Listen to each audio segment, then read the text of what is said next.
अनौठो लाग्छ अहिले मान्छेले बुझिदिँदैछ जे होस् राम्रो भइरहेछ अहिले चाहिँ सो मम्मीलाई चाहिँ ठ्याक्कै म सुरुमा चाहिँ मम्मी किन जोड्न चाहेँ भने तपाईँसँग मम्मीको लगाव अलि देखेँ क्या मैले पनि धेरै हेरेँ यदि मम्मीलाई चाहिँ अहिले जहाँ हुनुहुन्छ पक्कै पनि खुसी हुनुहुन्छ होइन यो ठाउँमा बसेर चाहिँ के भन्न चाहनुहुन्छ मम्मीलाई चाहिँ विशेष गरी चाहिँ म त अब यही भन्न चाहन्छु तपाईँको छोरा टिभीमा आइरहेछ सब छ अब म त्यति भन्नु सक्दिनँ मम्मी भन्ने बित्तिकै एकदम उयो हुन्छु क्या म अनि जे होस् खुसी छ म पनि खुसी छु अनि उसले चिताएको कुराहरू सबै पुरा गर्ने ट्राई गरिरहेको छु सास बहिनीतिर खतरा यो गर्यो नि ट्राई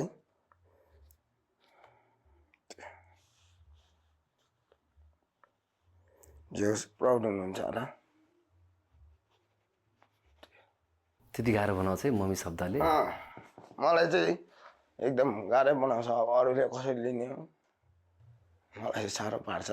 त्यही अनि उसकै सपनाको लागि हो यो जोड लगाएको होइन भगवान्ले पनि सुनिदियो आमाको ब्लेसिङ भएछ ममा अन्त आजको दिनमा बोल्नु पाइरहेको छु टिभीमा यसरी अब नेपालमा आएर पनि धेरै सम्मान आफ्नो भाषाप्रति माया देखाइदियो सबले होइन अनि खुसी लाग्छ अनि अभियसली आमा खुसी हुनुहुन्छ होला त्यो सबैलाई हँसाउने मान्छे यस्तो दुःखी हुन्छ जिन्दगीमा त्यही हो नि सबलाई हँसाउँछ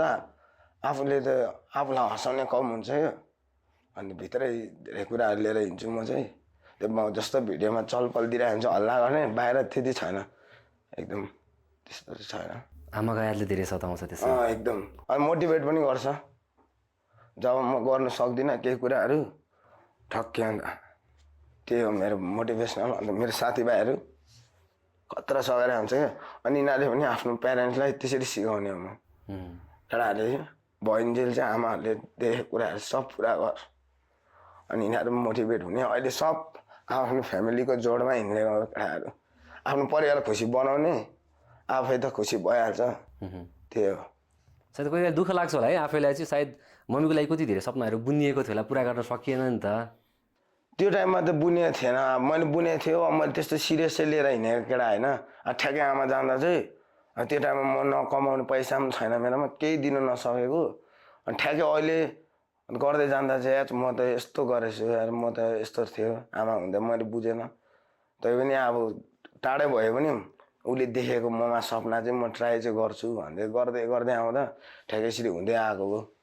अब खत्रै म गर्छु मम्मीको लागि भनेर चाहिँ होइन ठ्याक्कै अहिले भगवान्ले पनि बुझिदियो गर्दै जाँदा हुँदै जाँदैछ अन्त अहिले यो समय यति जुन अहिले स्थितिमा आएको छु म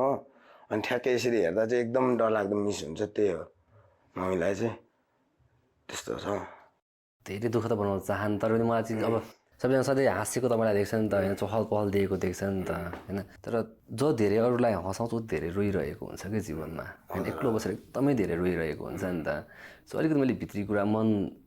हलुको पारौँ न भने सोचेर मैले सोधिरहेको छु नराम्रो नलिनु होला ठिकै छ नि होइन लाइक अन्त म चाहिँ अब बात काट्दैन एउटा चाहिँ सबैजनालाई स्पेसली युथहरू हामी जस्तो परिवारमा हुन्छ होइन सबैजना केटाहरूलाई त्यही भन्छ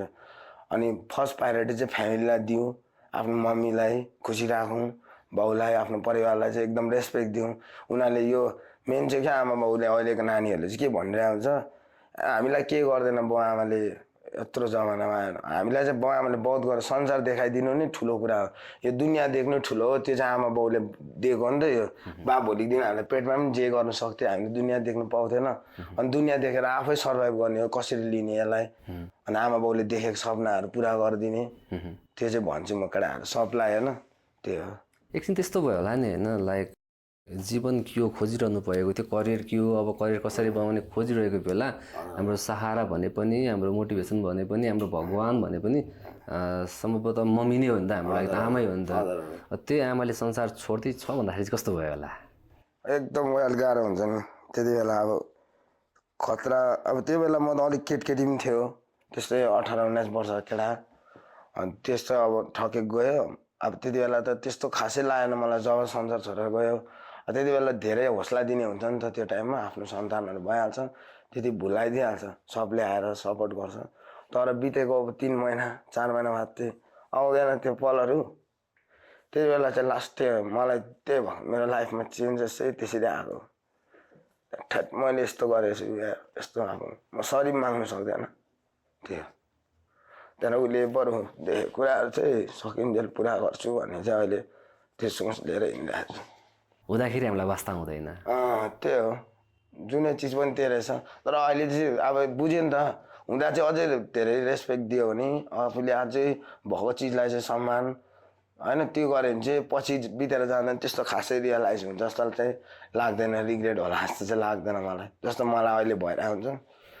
अन्त अहिले बाबा हुनुहुन्छ मेरो अनि त्यो हो बाबालाई चाहिँ म त्यो खालको उयो हुँदैन जस्तो अब अहिले आमा बाबा हामीसँगै बस्छ खुसी छ अब मम्मीको सपना बाबाले गरिरहेछ घर बनाइरहेछ बाबाले मेरो बाउले दाजुभाइ सब साथीभाइले साथ दिइरहेछ अनि मेरो बुढीले धेरै माया गर्छ ठ्याक्कै बुढीको कुरामा चाहिँ यो चाहिँ रमाइलो प्रश्न ठ्याक्कै कति स्याड हुनु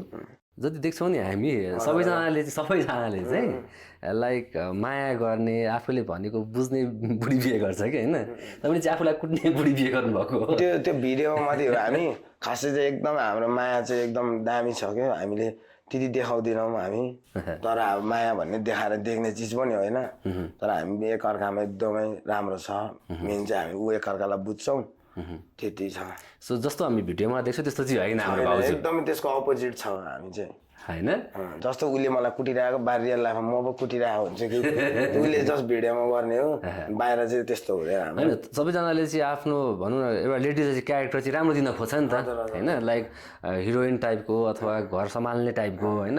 तपाईँको यो माइन्डमा चाहिँ कसरी आयो कि श्रीमतीलाई चाहिँ कुट्ने टाइपको बनाउँछु भनेर हाम्रो चाहिँ कति यस्तो त्यो चाहिँ अब सोसाइटीमा भइरहेको कुरा हो सोसाइटीको अन्त जहिले पनि मान्छेले राम्रोपना मात्रै देखाइदिन्छ क्यो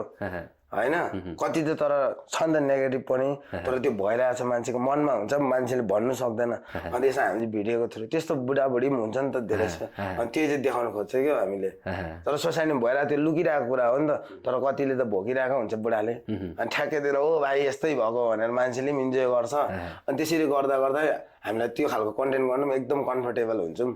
त्यही भएर चाहिँ हामी त्यस्तो खालको गरिरहेको हुन्छ रुचाइ पनि दिनुभएको छ हजुर हजुर होइन तपाईँ आफै पनि एउटा खेलाडी बन्ने सपना हजुर हजुर होइन हजुर किन पुरा भएन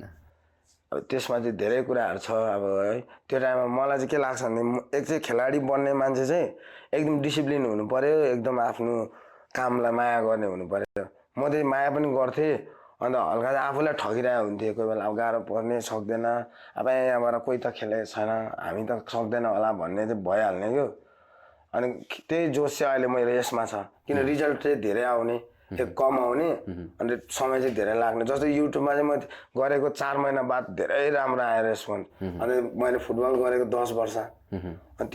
त्यो 10 वर्षमा गरेको कुरा त्यो त 4 महिनामा आउनु थाल्यो मान्छेले अप्रिसिएसन दिने अरे हो यस त्यहाँबाट त्यो गयो भने चाहिँ मलाई पनि इन्ट्रेस्ट आउँदै आउँदै आउँदै आएको हो अनि गोलीमा चाहिँ त्यस्तो मान्छेले हौसला दिने चाहिँ कमै थियो त्यो भएर पनि म ग्रोथ नभएको होला फुटबलमा चाहिँ अनि युट्युबमा चाहिँ धेरैले सपोर्ट गर्ने माया देखाइदिने अन्त त्यो देख्दा चाहिँ आफूलाई पनि जोस आउने अहिले यत्रो मान्छेले हेर्दैछ मलाई मैले केही नयाँ दिउँ भन्दै हुँदै त्यसरी ग्रोथ आयो जस्तो लाग्छ अनि फुटबलमा चाहिँ त्यही हो बिहान उठ्ने जाने प्र्याक्टिस खायो गयो रेगुलर चलिरहेको 10 वर्ष आमा बाबाको मेन सपना चाहिँ त्यो एउटा टेलिभिजनमा देख्ने थियो टिभीमा देख्ने टिभीमा चाहिँ तपाईँले त यो नेसनल टिभी इन्टरनेसनल टिभी भनौँ न अझ त होइन अब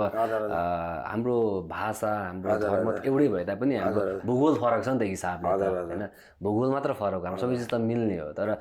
एउटा भारतदेखि यहाँसम्म आउँदा त इन्टरनेसनल टेलिभिजन भयो नि त होइन मम्मी बाबाको सपना चाहिँ के थियो के बनोस् भन्ने रहर थियो मेरो त अब खासै मम्मीले चाहिँ त्यही फुटबल मेरो पनि एउटा फुटबल होस् हाम्रो दायाहरू छ नि त उता सिक्किममा पनि राम्रो राम्रो जस्तै निर्मल छेत्रीहरू तपाईँ सुन्नुभएको होला भाइचुङ भोटे हाम्रो लेजेन्ड सुनिल छेत्री नेपाली धेरै छ सन्जु प्रधान दाईहरू पनि उता हाम्रो सिक्किमको एकदम राम्रो गरेर सँगैको साथीहरू खेलिरहेको छ अहिले फुटबल टेम्पाहरू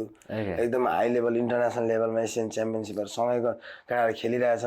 अनि त्यो देख्दा चाहिँ अब मेरो आमाको चाहिँ त्यस्तै ड्रिम थियो अन्त तर म त्यो दा अब जस्तो त्यो दाहरू डिसिप्लिन छ त्यतिकै चाहिँ थिएन म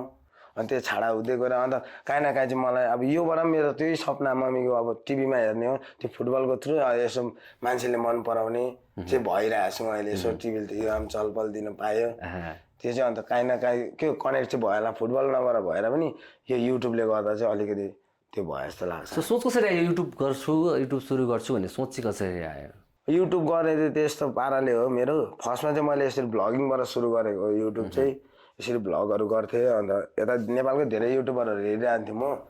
अन्त ठ्याक्कै मेरो एकजना दाइ म चाहिँ यसरी पुरा केटाहरूसँग बस्दा कमेडी समेडी गरिदिन्थेँ नि त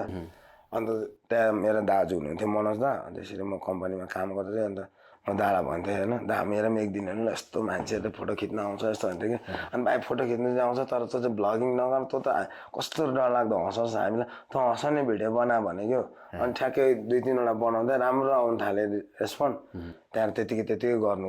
थालेको युट्युब चाहिँ युट्युबमा खतरा गर्छु यो हुन्छु भनेर चाहिँ गरेन अहिले गर्दै जाँदा त्यो सब्सक्राइबर वाइज अब नम्बर त हो त्यो चेन्ज हुँदै जान्थ्यो त्यस्तो उयो खतरै अब युट्युबर हुन्छु भनेर चाहिँ छैन